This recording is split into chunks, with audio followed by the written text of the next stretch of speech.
అందరికీ నమస్కారం. నా పేరు భాను. నా యూట్యూబ్ ఛానల్ నేమ్ వచ్చి భాను విత్ లైఫ్ రోలర్. ఈ మా గ్రామ జీవితం, రోజువారీ పనులు, నిజమైన గ్రామ వాతావరణం పంచుకోబోతున్నాను. నా వీడియో నచ్చినట్లయితే లైక్ చేయండి, ఛానల్ సబ్స్క్రైబ్ చేయండి. ఈరోజు మా నాన్న సాయంత్రం కళ్ళు గీసే విధానాన్ని మీకు చూపించబోతున్నాను. ఇది మా గ్రామంలో చాలామంది చేసే కుల వృత్తి. ఇప్పుడు మా నాన్న కళ్ళు గీయడానికి అవసరమైన పనిముట్లు ఎలా సిద్ధం చేసుకుంటారో చూద్దాం.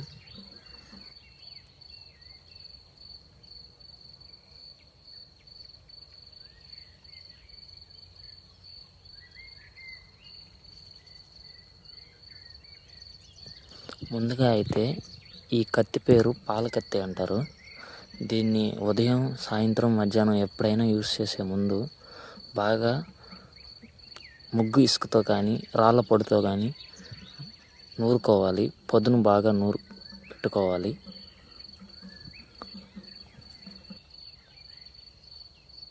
ఒక 1 or 2 minutes బాగా నూరుకున్న తర్వాత పొద్దున చెక్ చేసుకోవాలి.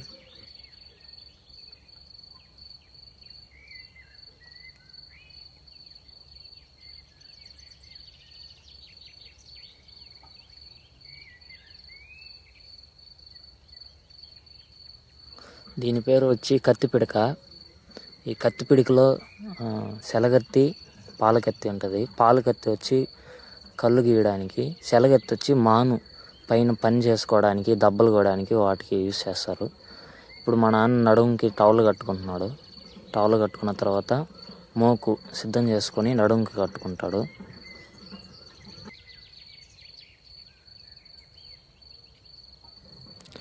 ఇది వచ్చి మాకు కులవృత్తి.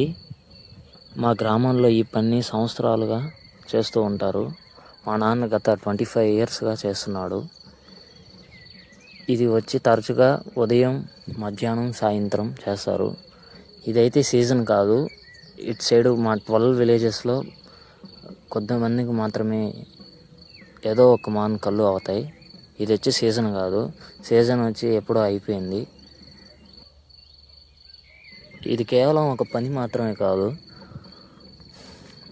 చాలామందికి కుటుంబ జీవన విధానం. మొత్తానికైతే పెట్టి కట్టుకున్నాడు మా నాన్న.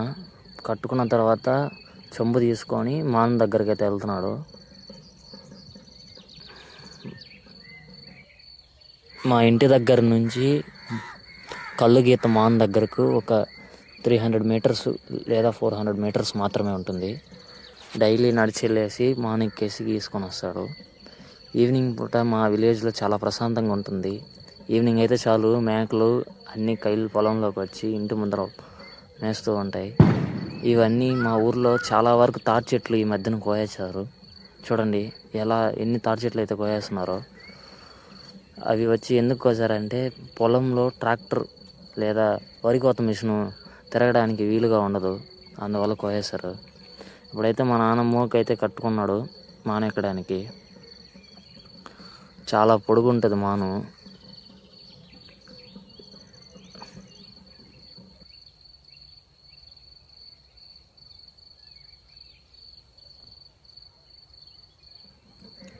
మాను ఎక్కడం స్టార్ట్ చేశాడు.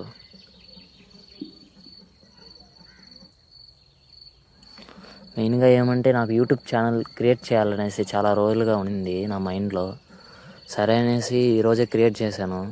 క్రియేట్ చేసి నా రోజువారీ జీవన విధానాన్ని, నెక్స్ట్ మా విలేజ్లో జరిగే ఫెస్టివల్స్ని అలాంటిని కవర్ చేయబోతున్నాను. ఇది ఫస్ట్ వీడియో మా నాన్న కళ్ళు గీసేదాన్ని తీద్దాం అనుకున్నాను, తీశాను.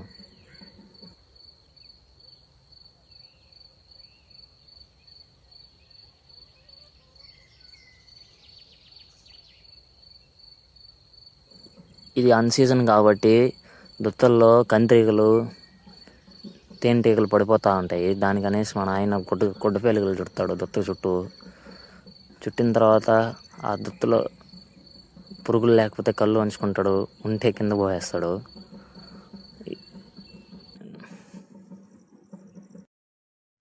మా నాయన అయితే 6 to 7 మినిట్స్ మాన్ మీద ఉంటాడు. వండి పని శుద్ధంగా చేసుకొని కిందకి దిగుతాడు. ఎందుకంటే ఇది సేల్స్ చేసుకోడు, మా నాన్నే తాగుతాడు. ఇది ఒకే మాను కాబట్టి మా నాన్న ప్రతి ఇయర్ బయట సైడ్ వెళ్ళి కళ్ళు జీతానికి గీస్తాడు.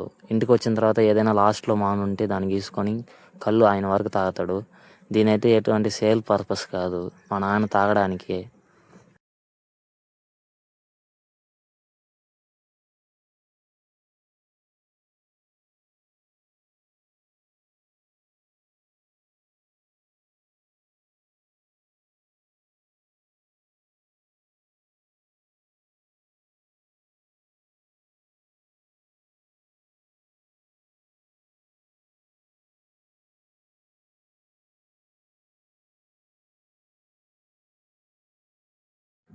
మొత్తం పని నీట్గా చేసుకొని మళ్ళీ కంత్రికలు పడకుండా గుడ్లు కట్టుకునేసి కళ్ళు అయితే వంచేసుకొని మాన దిగుతున్నాడు.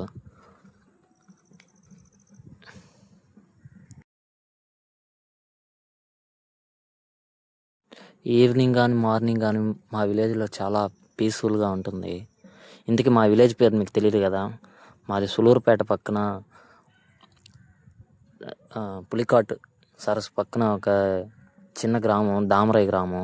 మా సైడ్ మొత్తం 12 విలేజ్లు ఉంటాయి. ఆ 12 విలేజ్లో మాది ఒక చిన్న గ్రామం, దామరై గ్రామం. మా విలేజ్ వచ్చి సులూరుపేటకి దూరంగా అడవికి దగ్గరగా ఉంటుంది.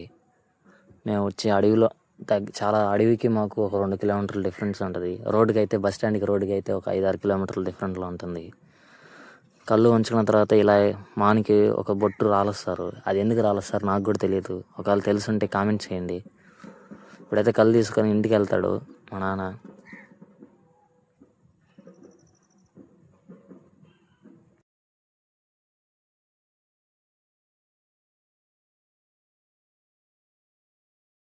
ఇప్పుడు మొత్తం ఎన్ని కళ్ళు వచ్చాయో మా నాన్న చిన్న టిఫిన్ బాక్స్లో వంచుతాడు.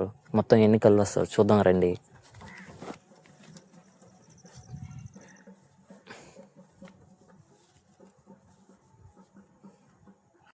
అదొక చిన్న రిక్వెస్ట్, మీరు ఏ గ్రామం నుంచి చూస్తున్నారో కామెంట్ చేయండి. ఇలాంటి గ్రామీణ జీవితాన్ని, వ్యవసాయం, రోజువారీ పని విధానాన్ని చూడాలంటే నా ఛానల్ సబ్స్క్రైబ్ చేయండి. చివరి వరకు వీడియో చూసినందుకు ధన్యవాదాలు.